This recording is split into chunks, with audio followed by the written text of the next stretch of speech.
October 2000, a Russian boy, Viktor Tulimov, died a violent death at the hands of his American adoptive parents in Union Township. The two parents, Bob and Brenda Mathey, were sentenced to 10 years in jail each. In the same year, General Thomas Stafford, the U.S. astronaut, celebrated his 70th birth anniversary. A Russian dancer, Natasha, entered a circus school. And Tatiana Maximova, a signaler from Nizhny Novgorod, turned down an offer of marriage. And Ken and Carol from Chicago got married at long last. Each of them closely followed every media report about abandoned or adopted children. In 2000, each of them toyed with the idea of adopting a child. The Tulimov case was the most dramatic one. Phyllis Johnson, Bob Mathey's mother, testified against her son in court. Is adoption always the best way out for parentless children? How involved is the adoption procedure? And what are the problems faced by those who have made up their minds to adopt a child?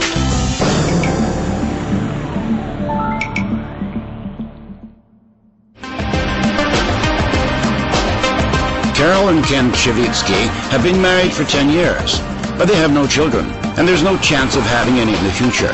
Neither love nor doctors have been able to work wonders, and they have decided to adopt a child. The Kshevitskys are on their second visit to Russia. The people and the country as a whole made an immense impression on them. Therefore, they did not hesitate when they decided to adopt a child from Russia. And it just seemed like a really good fit for us. We understood there's a great need too. There's a lot of children looking for a home. We're looking for a child, so it's a good match, I think. In Russia, the adoption process takes less time than it does in the United States, and in general, it's not so complicated. Sometimes it takes people in the States several years to get all the references and permissions. But it is possible for any foreigner to adopt a Russian child within 18 months. As for the Kshevitskys, it took them a year to have all the paperwork processed. Now that they have arrived in Moscow, they will have to board a train to go to Nizhny Novgorod, a city 600 kilometers from Moscow. There they will see the would-be adoptee. All of their thoughts are already there in the children's home in Nizhny Novgorod. They are quite excited. They are in fact rehearsing tomorrow's first encounter. They are scrutinizing the toys that friends have advised them to take along to make sure that they are in order. I took the batteries out. Hello. Yeah. I mean, their emotions run the whole gamut, I think, you know. Mostly excited, privileged. However it works out, it's going to work out, and maybe there's a little bit of fate that comes into play, or I feel like the right child is going to find his way to us, and so I feel like it's going to work out.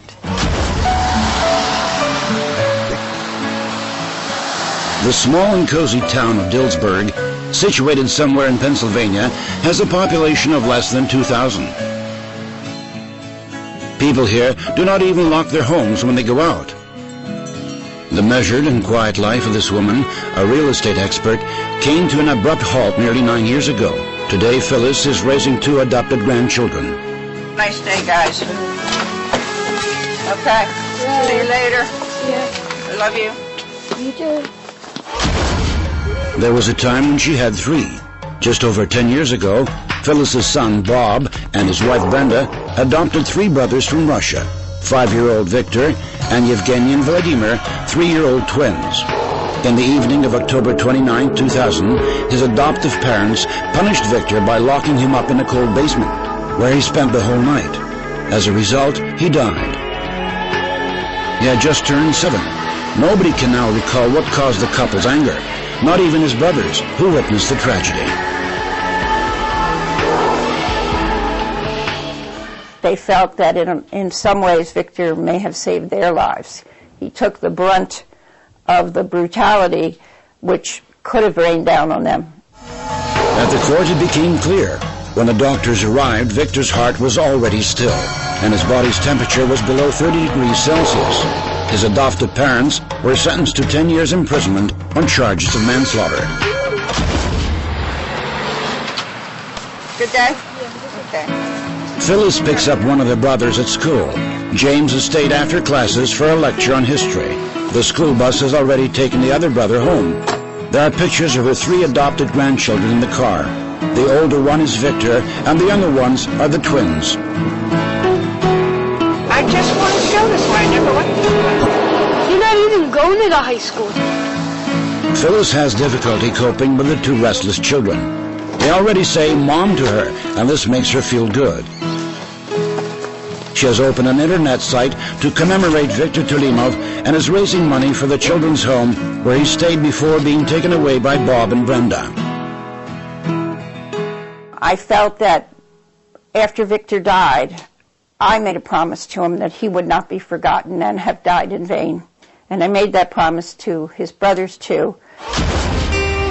It's not easy to get to the children's home in Svobodny, where Victor stayed, not even from Moscow.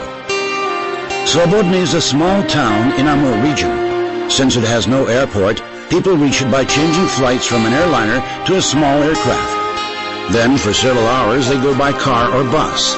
That is how Bob and Brenda came to Svobodny 11 years ago in order to see Victor. 2 baby foxes. They're playing. They're playing. With a mouse? With a mouse. How are they playing? They catch it and release it. Catch it and release it. Victor lived here in a typical block of rooms consisting of a bedroom, a drawing room, and a toilet, just like in all other orphanages for children. Since his adoption, little has changed here. Only fresh paint on the walls and several new toys. 10 years on, people here still remember Victor Tulimov well. He was a quiet, nice-looking boy with big eyes. When that happened, we saw it on TV.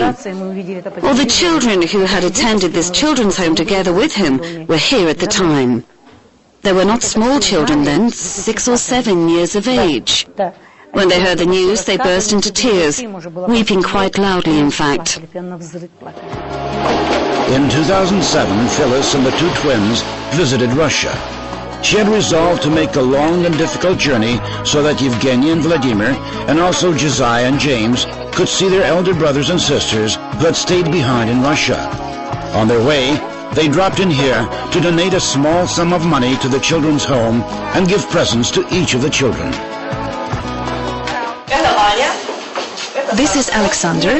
Here are your brothers. Don't be shy.